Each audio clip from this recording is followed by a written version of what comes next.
Ici, tu devras écrire la définition de certains mots de vocabulaire que tu vas utiliser lorsque tu travailles avec des angles. Peine numéro 1. Un angle, c'est l'espace contenu entre deux demi-droites à leur point de rencontre. L'arc ou sommet, tu peux utiliser le terme que tu préfères, indique l'emplacement de l'angle. Ton peine numéro 2. Lorsque tu vois ce symbole ici, ça veut dire angle. Comme par exemple, si tu vois ceci écrit, ça se lit angle ABC. Alors, l'angle ABC, ABC. Un autre exemple, lorsque tu vois ceci, ça se lit l'angle KLU. L'angle KLU.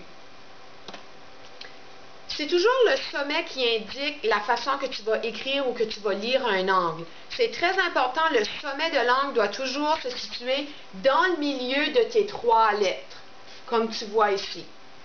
Alors, l'angle suivant se lit l'angle JRG, puis il s'écrit l'angle avec le symbole de l'angle JRG. Tu vois très bien que R et le sommet, il est situé entre les deux lettres. On pourrait dire aussi, on pourrait écrire et lire cet angle-là, l'angle GRJ. Ça pourrait se faire aussi. Ton peine numéro 4, des angles congrus, c'est des angles qui ont la même mesure. Exemple, les angles ABC, tu vois que ton sommet B était écrit au milieu. Et DEF, tu vois encore ton sommet E au milieu, sont congrus.